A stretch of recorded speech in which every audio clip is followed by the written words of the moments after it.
Today's guest on the podcast discusses with me something I hold close to my heart. Before listening to this episode, I highly encourage you to read Esther's blog post titled Small is Beautiful to better understand her ideas, thoughts, and intention. And before I play you the interview, I'm going to read off an excerpt from her blog post, which I really resonate with and I think sets the tone for the rest of the episode. So she says, I write to explore this smallness, indeed, that the antidote to fast-paced consumerism, big brand domination and reliance may not be to make these small shops big. It's not to make thrifting or secondhand trendy and fresh and new, but it's really to change the way we think about consumption, production, shopping, ownership, to change our relationship to small, to re-envision the way we engage and live in this very material world.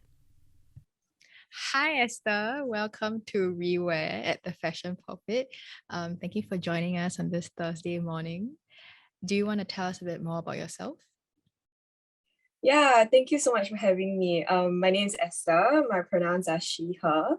And I think I'll introduce myself by saying that I'm a wearer and lover of all clothing. And I'm someone that's deeply interested in thinking about how we consume, how we buy things, and how we interact with the things that we buy on a very personal and intimate level. I'm currently in my room, and I'm enjoying the fact that I get to enjoy the morning sun because because of this podcast, I woke up much earlier, and I'm wearing actually this handmade top. I made it out of a gingham fabric that I thrifted. Ooh. And yeah, I was really proud of this because it's actually one of my first pieces that is completely handmade. Usually I do very basic cropping and stuff like that, but yeah. Wow, okay. Yeah. Wait, I'm trying to think what else am I wearing? Nothing much. Okay, yeah. Cool. I'm wearing normal shorts, just Okay. a very normal linen shorts, and yeah. Cool. Okay. Yeah, let's jump straight into it. We've got a lot of exciting things to talk about. So I think my first question for you would be, how would you describe your relationship with wear, or how do you relate to that word even? Yeah. I think that the phrasing of this question is so telling because I think that if you asked me this maybe 5 years ago or 6 years ago, I wouldn't have known how to answer that question because I feel like even the word wear has never crossed my mind. If you ask me where do I shop or what do I buy, I can list you a bunch of places because I see them everywhere in malls, and that was what I thought clothing meant. The clothing, I only thought about clothing in terms of how it looked and also what I felt was trendy at the moment and would help me fit in with my friends. So I feel like but on hindsight then I would say that wear was a very social thing. It was something that brought me a lot of social security. So I bought a lot of things that made me feel kind of connected to my friends in that moment. And shopping was definitely a very social activity. So these are not bad memories, trying on clothes together as a group of friends and stuff like that. Right. I think that was definitely how related to clothing. It's something that connected me to my friends back then. And often that also meant following trends, making sure that I looked a certain way, an idealized way. But I think slowly though, my relationship became less about buying stuff and more about thinking about wear itself, which to me is really about how do I feel in the clothes that I'm in, how does my body feel, but also how does my mind feel in the clothes that I'm wearing. And that becomes the point where I actually start relating to my clothes on a personal level. And I think that it really started from just not being able to fit into things properly in fast fashion stores, for example, because I feel like, like talking about body sizing is like definitely a very sensitive thing. And I wouldn't say that I have a very different body sizing than the usual mass crowd. But the thing is that it was still so difficult to find stuff that fit me. And that was just like my personal experience back then when I was a growing pubescent teen and everything, And I remember just feeling frustrated every time I was with my friends because I couldn't fit into anything in the stores, And I also felt that things like fell apart really easily. And I remember just being like really frustrated because my pocket money was being spent on all these things. So actually that is out of that frustration that I first started shopping secondhand. So when I first went to a secondhand store, I was like so amazed at how freeing the space felt because there was no billboards and nothing telling me to buy anything. Right. So I was like at first really lost. And the first thing I did was, of course, to just touch and browse everything. So I think that was the first time I connected to wearing clothes through touch. And I felt like that was a very important aspect of my journey because it introduced me to another aspect of clothes that was not just visual. Right. Yeah. So from there, I started getting into thrifting more for myself than any social cause or anything. It was just like, I feel better now, like, wow, okay. And I found clothes that fit me because there were just so many options. And I'm very privileged to say that, of course, because, I think that there's still issues about sizing, even in thrift stores. I think it's the shift in mindset and this new perspective that wearing more intentionally can help to bring. Almost it's the slowing down, it's the scaling down also, and not just in terms of where you buy from, but how you buy, how you wear them, and this whole process of from acquiring a piece of clothing, for instance, and then seeing it through to the end of use, and then what do you do after that?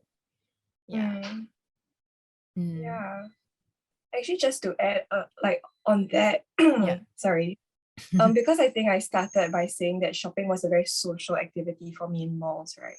And I want to say that actually I found that same sense of community even when I'm shopping small, but in a very different way, where if I'm shopping at a thrift store with my friends, there's this like great sense of like connection when you see how different your styles are really when there's such different things like attract them in a shop. And I don't feel like it's a lesser experience of connection because I think that definitely some of my friends do tell me like, oh, but shopping is such like an important part of like my friend group's activities. And I tell them like, but actually going through shopping is super fun because like there's also an element of connection there where you're really like knowing each other differently. And I think clothes is really like it's a connection thing. Like that's why I really believe in wear and clothes, talking about these things and talking about connection, because I think that people connect over clothes and like things like swapping. They are also to me ideas of doing it small because they're doing it with people and having like these relationships be the forefront of it. And I think this is a good time to bring in the blog post that you wrote. Titled Small is Beautiful. And I think you mentioned or you were trying to explore if the antidote to bigness is smallness. So I think you described an experience that you had in a shoe shop and how the owner of the shop related to you in a way where it's just as natural as a human to human experience can get, and it's undisturbed or not sort of shaped by the e-commerce algorithm, for instance, or this the hyper stimulation of senses in a fast fashion shop, for instance. So I know we had a chat previously, and also that we've come to a conclusion that there is no answer to this question, and that it can just be a living question. But I thought I wanted to just ask you if you have any thoughts, any new thoughts about this question. Actually, yeah, I've been thinking a lot about these two words ever since like thinking about this question, like the word smallness versus bigness, right? And seeing them as sort of like contradictory or mutually exclusive forces that like Right. kind of go against each other. But I think as I was reflecting about the idea of smallness and why we use this word when we're talking about this intentional mindful consumption that we're striving towards. I feel that smallness is actually what really allows us to embrace the bigger world around us.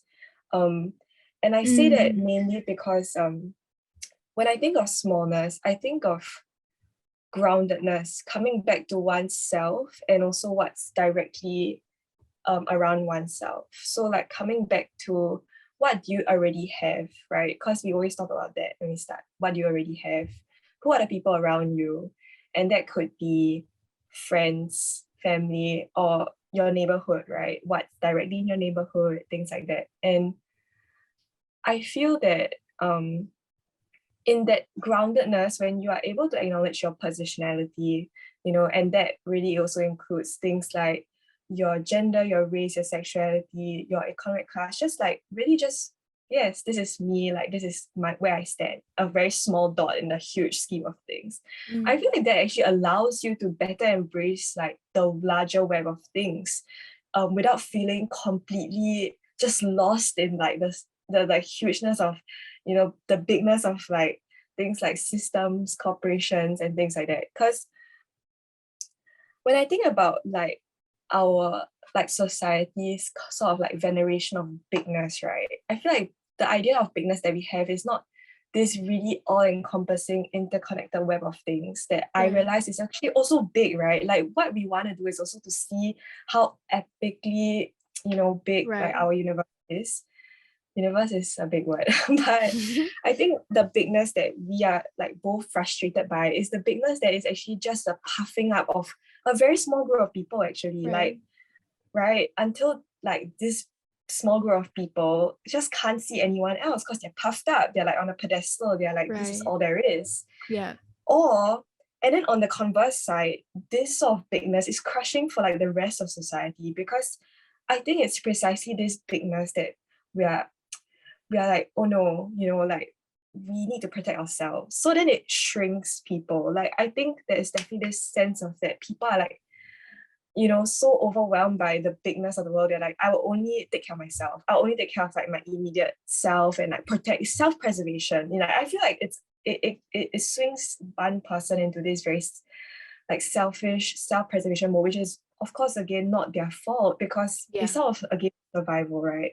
But Mm, yeah, so when I say smallness, I think with back to the blog post, I felt like, yeah, what you said, it's like a breath of fresh air, like wow, like yeah, I'm interacting with this shop owner, like human to human, you know. I think it's something that is very precious, like in a system that I just described, right, where it's yeah. like so about competition, self-preservation. It's really nice to just really be honest with each other. Shop owner is like, yes, this is my livelihood, like of course I want to sell you this pair of shoes.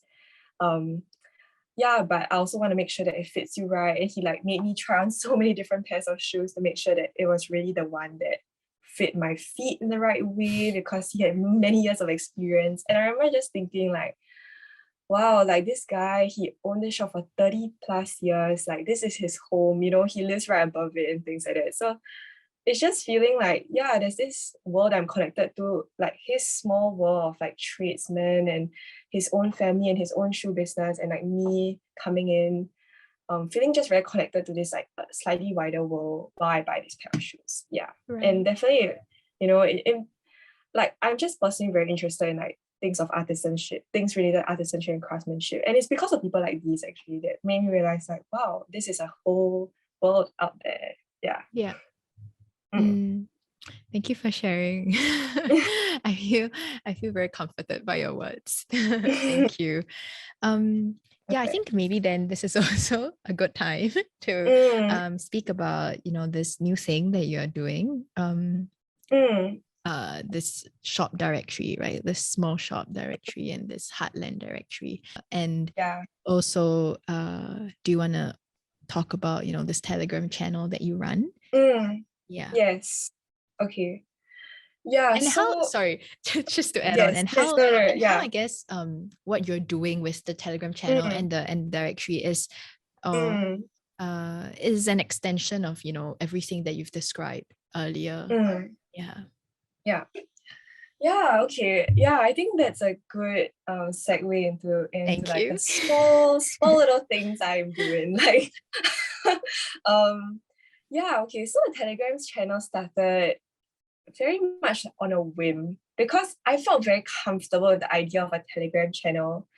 It felt very intimate and personal. Like I'm just talking to a bunch of friends, you know, how like certain people have their own like Telegram groups and they chat and stuff like that. So it started off because a lot of my friends were just asking me about thrifting, actually, literally just about thrifting. And people just seem to not like be able to access certain things that I felt was very simple for me to access.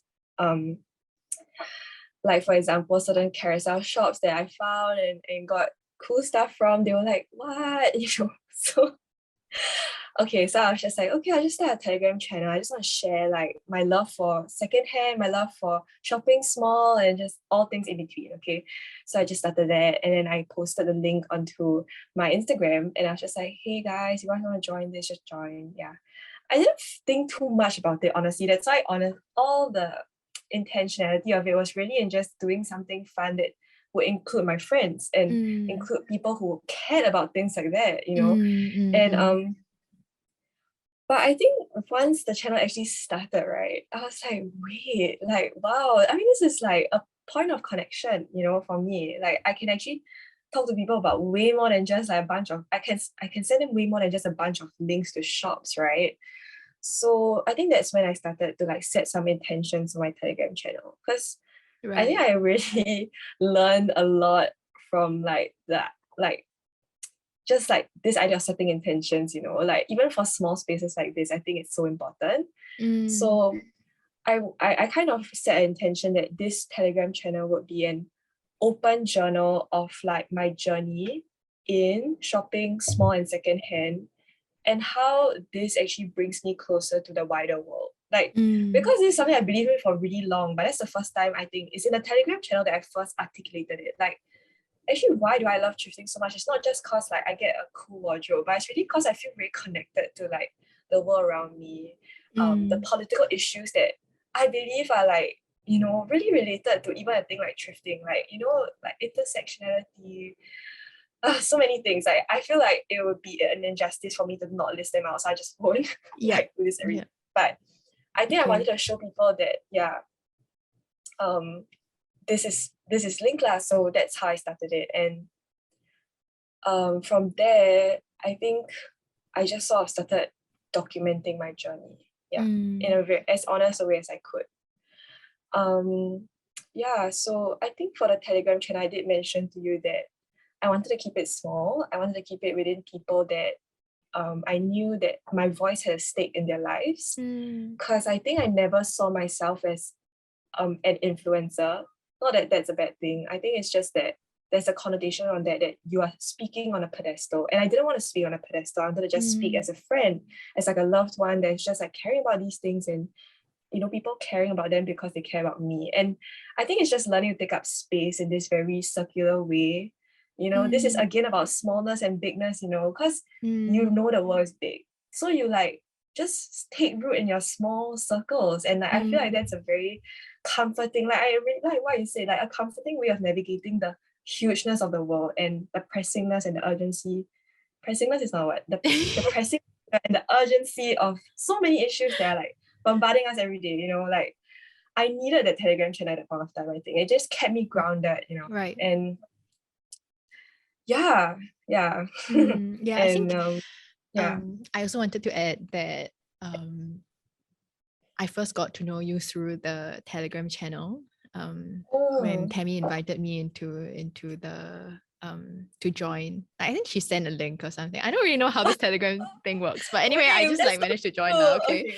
And then yeah, and I think what really struck me was, yes, you were sharing about where you could find like, I guess, interesting things from, and you weren't just sharing about clothing, you were also sharing about jewelry, about homeware, and other things that you can find secondhand.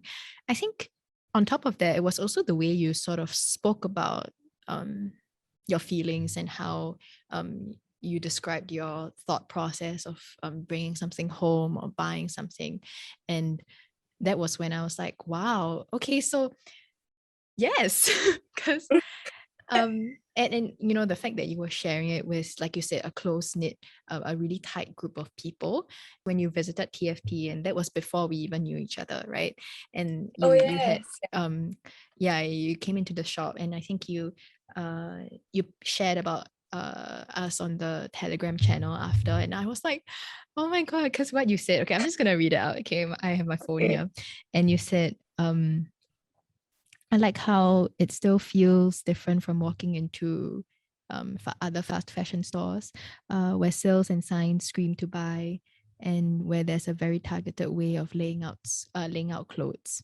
And then you said instead it's actually calming and encourages very slow, restful browsing. Yeah, I think when you mentioned restful browsing, I was like, wow, this is how you can describe us. And I was so intrigued by the way you sort of used your words to describe the TFP space, and it was Right. very refreshing, because I feel like these were ways that I felt about TFP even before I started working here, but I had no words to like describe it. And you said it reminds me of the way space can work for us or against us, and how important the little things really are. And I was like, right, yes, thank you for putting that in, like for Thank writing you that. for all you guys do at TFP. Like, Yeah, and I thought it was yeah, like I said, like I mentioned, it was a really refreshing perspective and way to describe how we can sort of relate to the shopping activity, or how yeah. it can be reframed almost, and we can unlearn how, you know, the shopping narrative was fed to us since we were growing up, and how and Yes. how small things can make a difference. So Yeah. yeah, thank you. And Thank do you you. want to Yeah. speak about this The, sorry, the directory that you are working yeah. on? Yes. Okay. Yeah, so the directory started as an idea as well.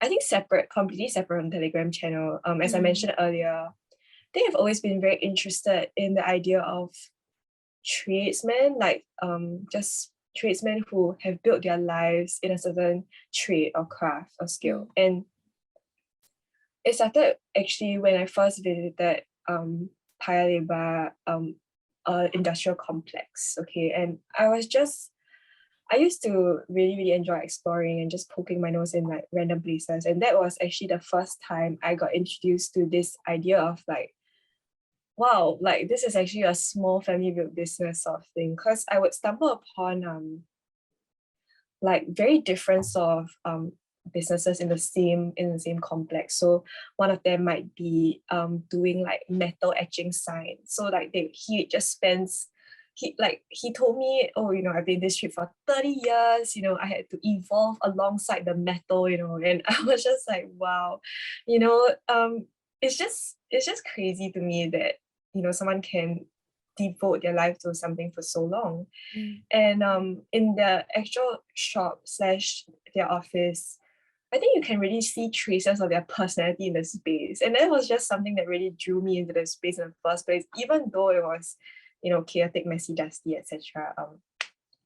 I think it was this sort of like very transparent way their lives and their craft intermingled that really like drew me in because I guess like actually something that I remember we wanted to discuss was also this idea that we don't want to romanticize smallness. Yep. And I think there's this idea of smallness that is very like, oh, we will stumble upon this rare gem in a back alleyway in a hole in the corner and we'll find these like beautiful things, which that sometimes happens. It's not a bad thing. It's sort of more, but what I don't really like or appreciate about the narrative is that it doesn't highlight that these are like livelihoods we're talking about, like whole complex lives.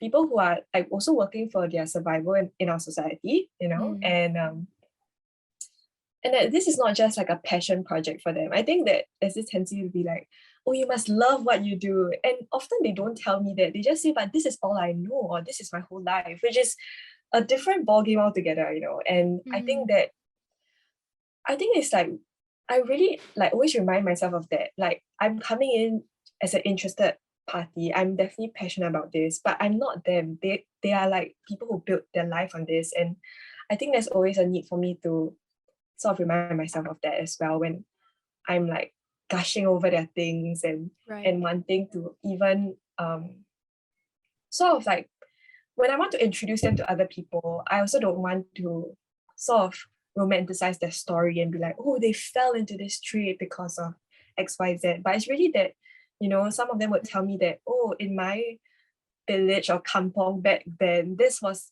the only thing that we were taught. So, you know, and then it's sort of like they go into the job, and what happens is that they learn to appreciate it over time because it feeds them, it raises their children, you know. This is like, yeah. So okay, so I think the main thing I want to highlight from these anecdotes is just the intimacy with business. Like, because we don't think of businesses and we don't think of, you know, shopping or like this idea of trade as an intimate thing, but it is an intimate thing for them because, you know, this is like a whole different way of relating to a business as opposed to maybe how a big corporation will relate to a business, right? That would just be like, okay, what is the most efficient? What is the most, you know, and it's like, it's very, very different. So that's when I was like, okay, I do want to start something that at the very least documents all these small different shots, because unfortunately it is something that is majority an aging sort of thing. It's definitely something that many people see as a dying thing, although I would beg to differ because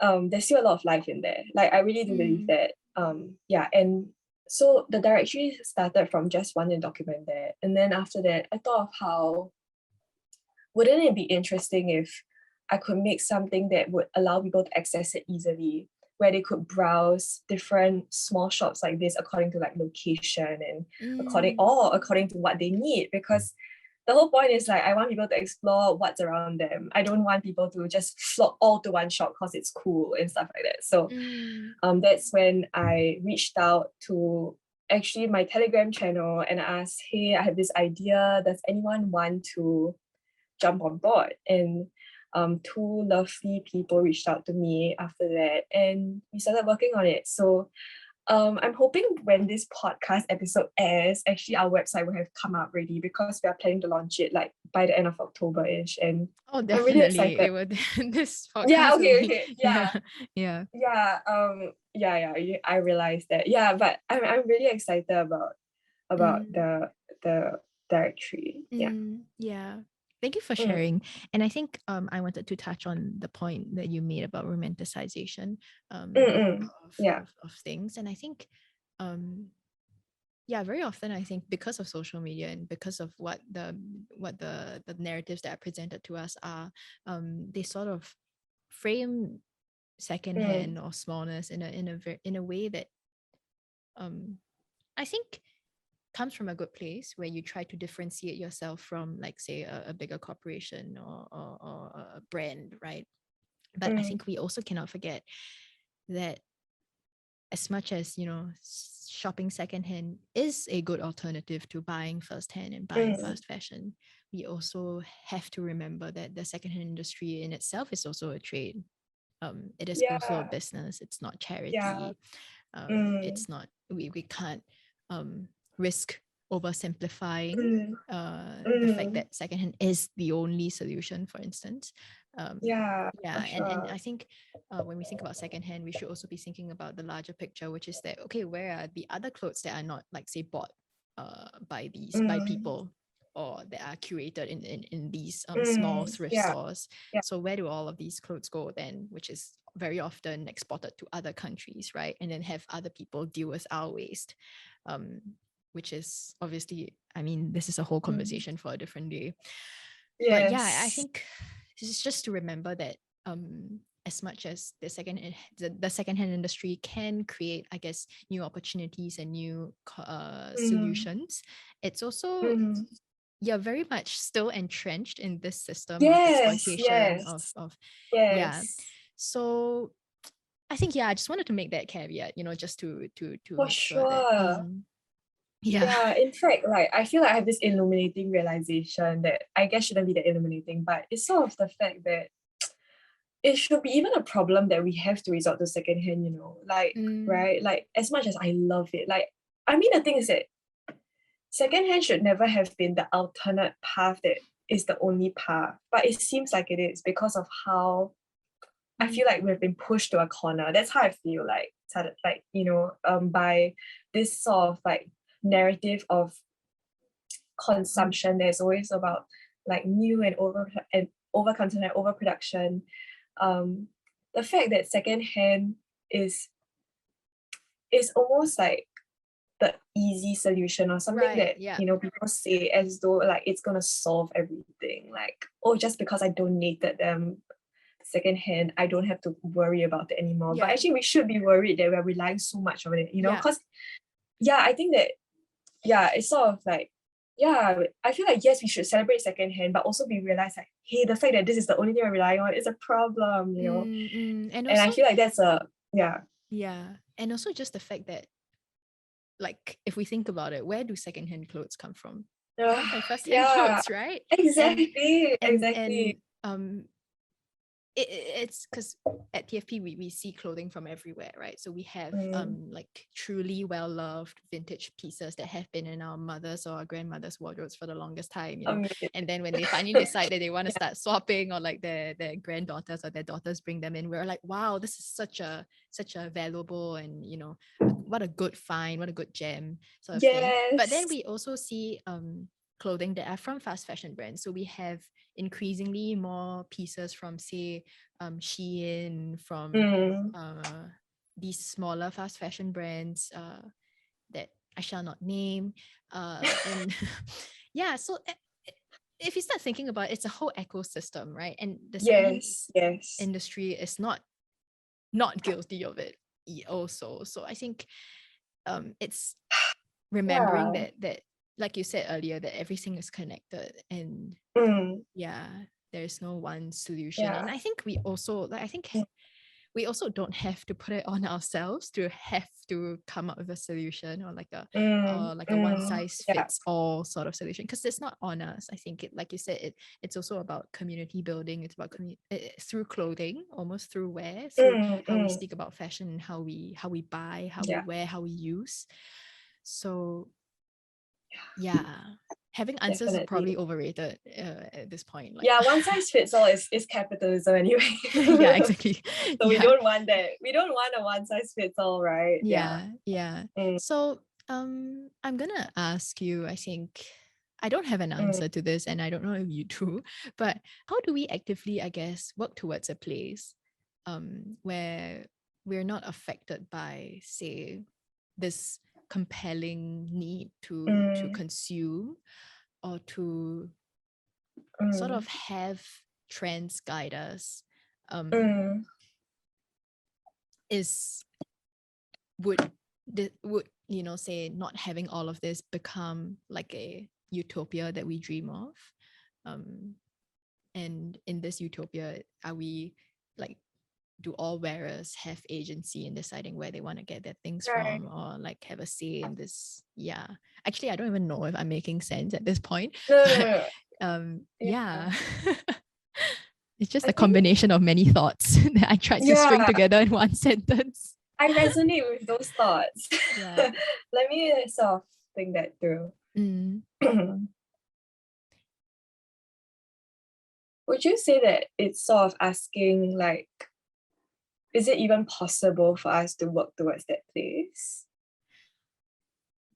where all of us have agency? Or rather, is it, I think yes. Or how do we cultivate? How do we build? How do we develop? Right. Thank you for summarizing my thoughts so succinctly. No, like, I feel like that that is also in my brain. It's just floating there. How? So I think like I'm thinking of this question from a very personal angle and also from a more objective, like larger scale angle. Because how do we work towards collective agency in fashion where we have a stake in it? I think on a personal level, I would say that it is really taking yourself out of that context where buying is the only option or solution. Yeah. And it sounds very simple, but I think it's a challenge, it's a challenge. Like when I feel like there's something missing, like even, okay, I'm not talking about clothes, just anything, like a utility, like, I don't have a shower head or something, okay? My first instinct is like, I want to go Shopee and like freaking find the cheapest one, okay? And get it tomorrow. Like, that's just like, that's how I think. That's like actually how my brain is trained to think, Yeah. Wow, that was very specific. But like, I think, yeah, like having to actively resist that is like, can I just not buy one? Can I like just get one from like my extended family? Because that's what my mom does. Okay, so she's missing anything in the house.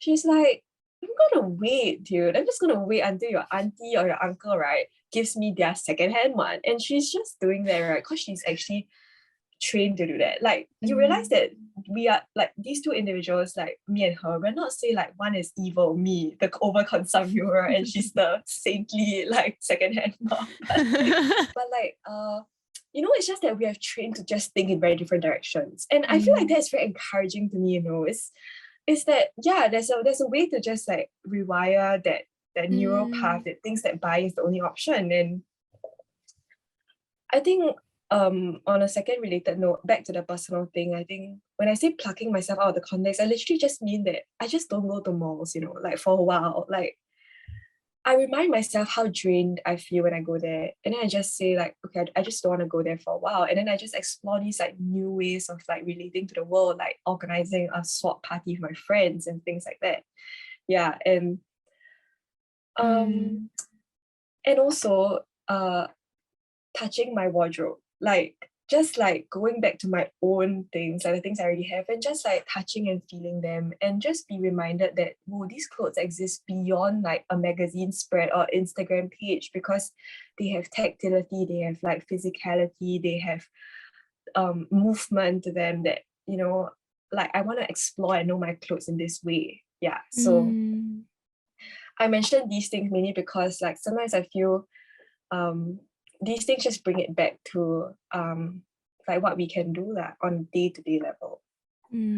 But I think like on the other note, when I say like I want to do it on a like answer this question on a wider scale, I think that it's very much about also constantly reminding myself that shopping small and secondhand is not enough, but it has to be allied with political action. Like that's just something that I want to bring in, because I think that too often we think that we're saving the world by shopping small and secondhand, but we are literally not. And like again, that thing, like if this is our only solution, then we are really screwed, like yeah, like I definitely feel that all these things I do, like the fun things I do that I first mentioned, right? I want that to give us the energy, the joy, to really fight, like on a political front. When I say political, everyone's just like, war is a big word, but it really just means like being involved in asking for different things, like in the realm, aka signing petitions, or like holding brands accountable, and just always making sure that your anger and your dissatisfaction with the way things are is known. And that's very draining. So the second part is very draining, right? The first part I mentioned is really fun, and I think they should be really like coming together, because we need the joy and we need that camaraderie that we feel, and yeah, that to fuel this not never ending, sorry, this very long, arduous fight sometimes. Yeah. Yeah. Thank you for sharing that. You've also managed to answer my last question, which is how you would reimagine the fashion system, and how I guess we can see the healing of the system of the world through fashion. And yeah, you have like managed to shed light on that, and I really appreciate it.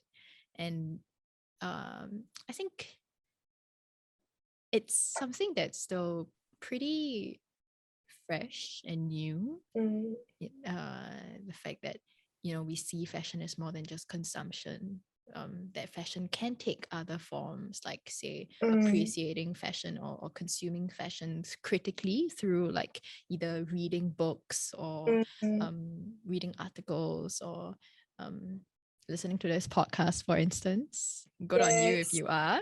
And then, you know, like I don't know, like going to museums, Yeah. looking at exhibitions or on Yeah. fashion, on Definitely. dress, on Yeah. clothing, and just I guess having this different perspective. I think this is like a Yeah. recurring theme, right, of this entire episode, which is just taking Yeah. on a different perspective and how you look at the clothes that you wear. Yeah. For So, sure.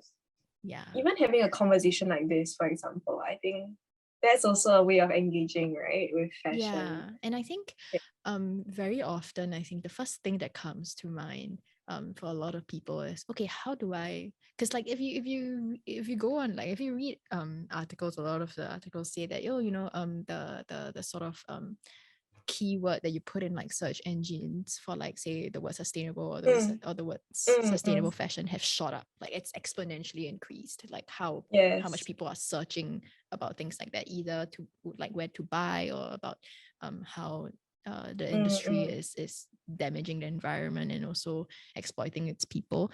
And I think, yeah, beyond that we can expand our like how we see fashion, which is beyond consumption, and just seeing it as a as an alternative way, like like you don't have to, like, in fact I think how you like the opposite of buying, right, which is how you don't buy, how you not buy, is also Alright, how very, do you don't buy?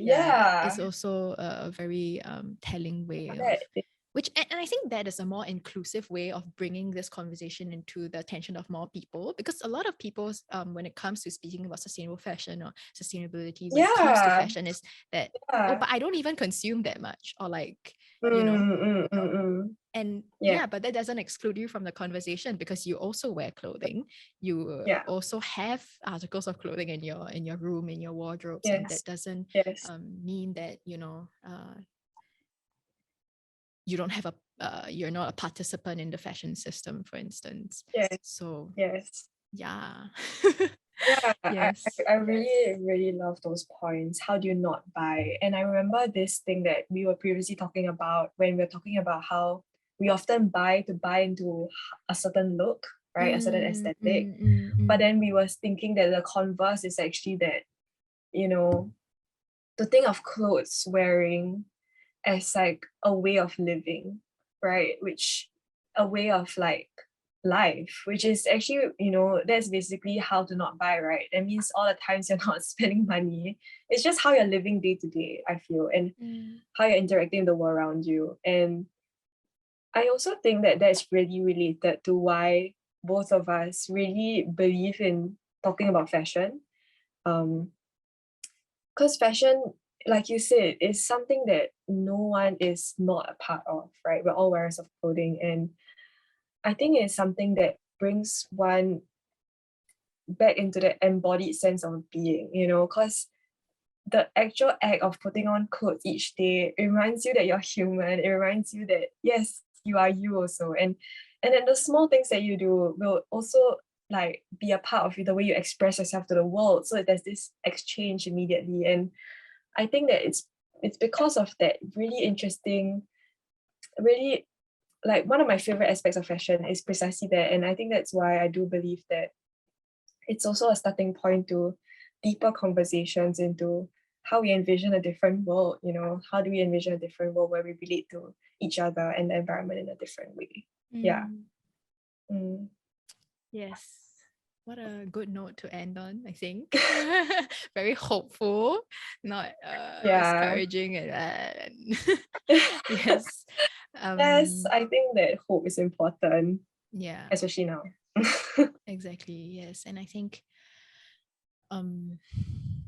yeah, here's to more conversations, you know, between everybody in their own circles about habits of wear and you know how the act of repeating wear, for instance, or you know just these different aspects of re-wearing Yes. can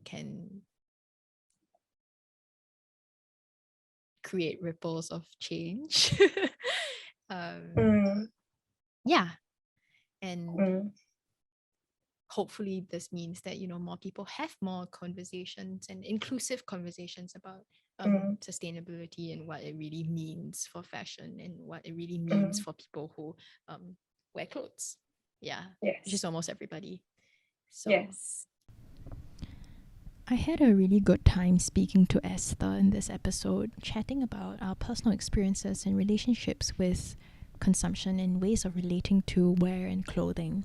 It was a very refreshing conversation and I think an accurate representation of how I see and relate to the work that I do. This episode is special because I think there isn't a specific call to action. I hope we just sit in these thoughts and let them ferment and rethink or even start thinking about our relationship with clothes. I hope you enjoyed this raw, honest, and open conversation between two wearers. This conversation is one that doesn't have definitions or answers, and we don't seek to provide that, but only our perspective of the world through how we see and reimagine it. I had a really good time speaking to Esther on this episode, chatting about our personal experiences and relationships with consumption and ways of relating to wear and clothes. It was a very refreshing conversation and I think an accurate representation of how I see and relate to the work that I do. This episode is special because I think there isn't a specific call to action. I just hope we sit in these thoughts and let them ferment and rethink or to even start thinking about our relationship with clothing. I hope you enjoyed this raw, honest, and open conversation between two wearers of clothing, one that doesn't have definitions or answers, only our perspective of the world through how we see and reimagine it.